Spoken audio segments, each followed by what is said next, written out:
Assalamualaikum warahmatullahi wabarakatuh. Perkenalkan saya Muhammad Ibnu Sareja dari 12 IPA 3. Saya di sini akan menjelaskan materi tentang teori perkembangan atom. Nah, jadi begini teman-teman. Konsep atom pertama kali dikemukakan oleh filsuf Yunani yang bernama Demokritus dan Leucippus pada abad ke-5 sebelum Masehi. Demokritus dan Leucippus mengatakan bahwa setiap materi disusun oleh partikel-partikel yang sangat kecil dan tidak dapat dibagi. Partikel kecil ini diberi nama atom. Nah, atom itu diambil dari bahasa Yunani yaitu atomos yang berarti tidak dan tomos yang berarti terbagi. Lalu satu abad kemudian seorang filsuf dari Yunani bernama Aristoteles mengusulkan atomnya sendiri. Aristoteles mengungkapkan bahwa segala materi di alam tersusun dari 4 materi yaitu api, air, udara, dan tanah. Yang kemudian dapat dibagi lagi menjadi lebih kecil sampai tak terbatas. Lalu selanjutnya pencetus teori atom modern pertama adalah seorang ilmuwan Inggris bernama Dalton pada tahun 1803 sampai 1808. Dalton mengibaratkan atom sebagai bola pejal dan mengemukakan 4 postulat ya teman-teman ya. Yang pertama, materi tersusun atas partikel-partikel sangat padat dan kecil yang tidak dapat dibagi lagi. Partikel itu dinamakan atom. Yang kedua, atom-atom suatu unsur identik dalam segala hal, tetapi berbeda. Berbeda dengan atom-atom unsur lain. Nah, lalu yang ketiga, dalam reaksi kimia terjadi penggabungan atau pemisahan dan penataan ulang atom-atom dari satu komposisi kepada komposisi yang lainnya. Yang keempat, yang terakhir, atom dapat bergabung dengan atom lain membentuk suatu molekul dengan perbandingan sederhana. Nah, tetapi teori ini mempunyai kelemahan. Yang pertama, tidak menjelaskan sifat listrik materi. Yang kedua, tidak menjelaskan cara atom-atom berikatan. Oke. Dan yang ketiga, yang terakhir, tidak menjelaskan perbedaan antara atom satu dengan yang lainnya. Itu. Kemudian pada 1897 Thomson menemukan elektron dan berdasarkan temuannya ia kemudian mengajukan teori atom baru untuk menyimpulkan teori atom Dalton. Menurut Thomson, atom mengandung elektron bermuatan negatif yang tersebar merata di dalam seluruh atom, di mana atomnya sendiri diasumsikan berupa bola pejal yang bermuatan positif.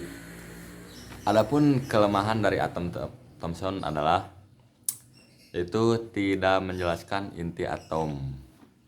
Begitu. Lalu pada tahun 1908 Ernest Rutherford melakukan eksperimen di laboratorium bersama dua asistennya yang bernama Hans dan Ernest. Mereka melakukan percobaan penembakan lempeng emas yang sangat tipis dengan partikel alfa yang diemisikan oleh unsur radioaktif. Data hasil penelitian mereka menunjukkan bahwa sebagian besar partikel alfa dapat menembus plat karena melalui daerah hampa. Kemudian partikel alfa yang mendekati inti atom dibelokkan karena mengalami gaya tolak intip. Partikel alfa yang menuju inti atom dipantulkan karena inti bermuatan positif dan sangat masih. Beberapa tahun kemudian, maaf guys ada yang ganggu ya, hantu. Mana sih? Oh, Beberapa tahun kemudian, yaitu tahun 1911, Rutherford mengungkap teori atomnya yang dikenal dengan model atom Rutherford, yang isinya atom tersusun atas inti atom yang bermuatan positif dan elektron-elektron yang bermuatan negatif, dan sebagian besar pada inti atom. Oleh karena atom bersifat netral, maka jumlah muatan positif harus sama dengan jumlah muatan negatif. Elektron-elektron bermuatan negatif selalu bergerak mengelilingi inti atom, teman-teman. Aduh.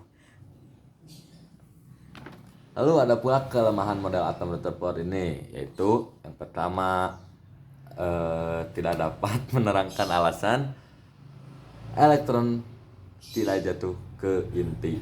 Yang kedua, belum menjelaskan letak elektron dan rotasinya terhadap atom.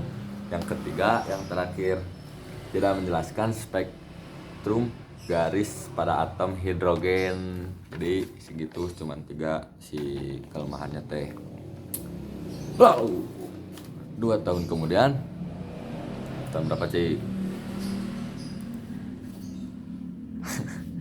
Pada tahun 1913, seorang ilmuwan Denmark bernama Niels Bohr, tulisannya Niels Bohr,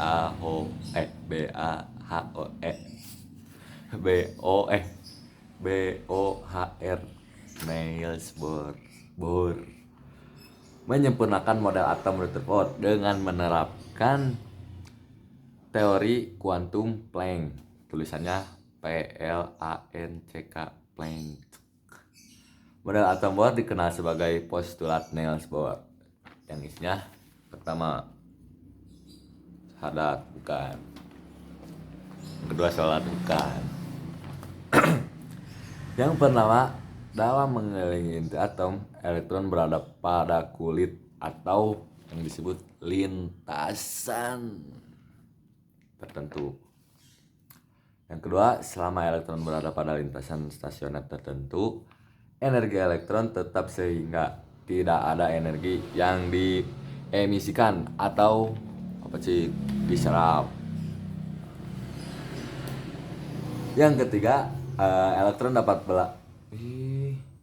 beralih dari satu kulit itu ya tadi lintasan.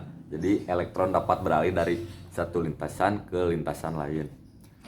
Yang keempat, lintasan stasioner elektron memiliki momentum sudut ya. Itu kelemahan teori atom. Ada juga ini. Ada 3 guys, sama. Yang pertama, syahadat, bukan. Iman kepada Allah, bukan. Yang pertama, kedudukan elektron dalam mengelilingi inti atom dinyatakan dengan pasti. Yang kedua, gerakan elektron digambarkan sebagai lingkaran atau elip. Dan yang ketiga, yang terakhir, tidak dapat menerangkan intensitas spektrum lebih lanjut. Nah, jadi begitu teman-teman penjelasan dari saya. Emang banyak kekurangannya, mohon maaf. Wajar, manusia bukan nabi, boy. Ya boy. Jadi sekian dari saya. Saya Muhammad Ibnu Sareja dari 12 IPA 3 pamit. Apa? Cantumin perbaikannya. Oh ya, ini teh buat perbaikan semester 1, bikin video penjelasan tentang materi teori perkembangan atom. Ya udah, cukup sekian dari saya. Wassalamualaikum warahmatullahi wabarakatuh.